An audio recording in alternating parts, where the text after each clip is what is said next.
Knute Rockne is one of the greatest college football coaches of all time, and he's also the only college football coach to have a town named after himself. Just north of Austin is a small town of 400 called Rockne, Texas, even though the great Knute, he's never been there. Begs the question, how on earth did this happen? NDTV has the story. Across the street from the University of Notre Dame sits Holy Cross College, a small school best known for its role in the movie Rudy. The story of the ultimate underdog, Daniel Rudy Rudiger, a scrappy, undersized kid who transfers from Holy Cross to Notre Dame, walked on to the football team and recorded a sack. The movie has inspired millions, is considered one of the best sports movies of all time. But what many don't know is that today there are 3 modern-day Rudys who have followed Rudy's path, transferred from Holy Cross to Notre Dame. Notre Dame takes on Boston College this Saturday. A win moves the Irish one step closer to their ultimate goal of qualifying for the college football playoff, and will likely do that. With Boston College sitting 1-7 on the season, students here on campus are confident that Notre Dame will come away with a victory. However, they're not old enough to remember. Heck, I'm not old enough to remember. I'm a sophomore born in 2005. Way back in 1993, Boston College came to South Bend and upset the #1 Notre Dame Fighting Irish, eradicating any hope that Notre Dame had of winning the national championship.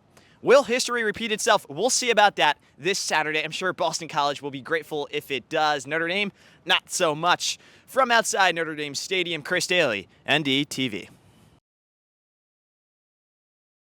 Here at the University of Notre Dame, many students are legacies, 2nd, 3rd, sometimes even 4th in their family to call this place home. But that's not the case for everybody. There are plenty of students who come to Notre Dame without a long line of Golden Domers behind them. Many of these students have had to scratch and claw their way to Notre Dame, prevailing against all odds. And that's what makes Notre Dame so special. The school's motto is Force for Good.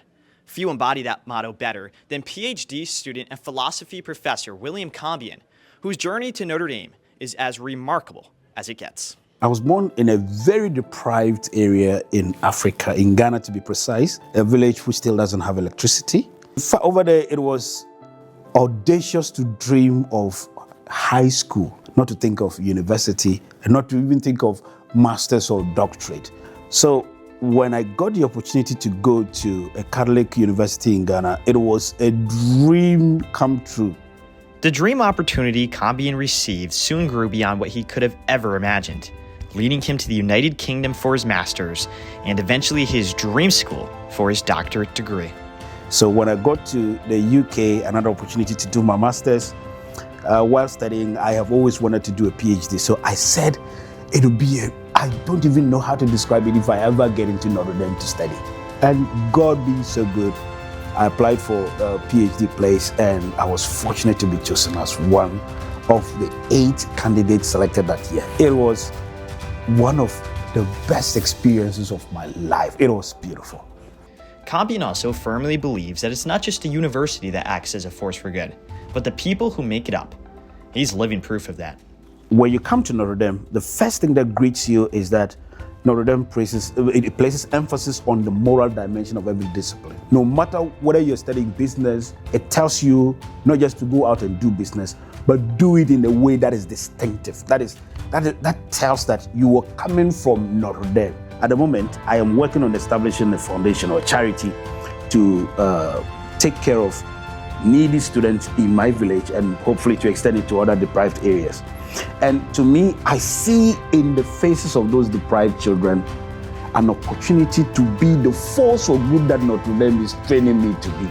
There is never an opportunity as unique as what Notre Dame presents us as students wait to become a force for good out there in the world. And if you see even Notre Dame itself, how it interacts with the external world, nobody needs to tell you that indeed Notre Dame is a force for good in the world.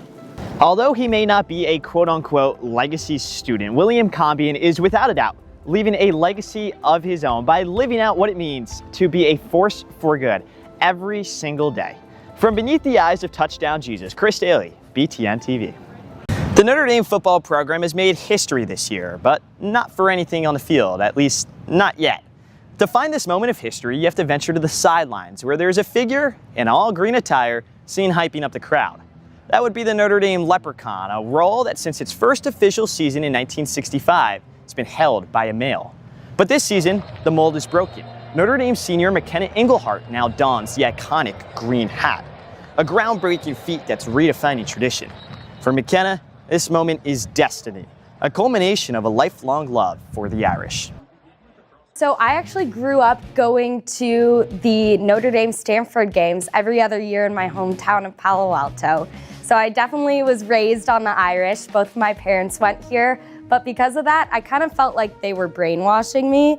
But I really fell in love with the school on my own, going through the college admissions process and coming here on campus for an admitted students day.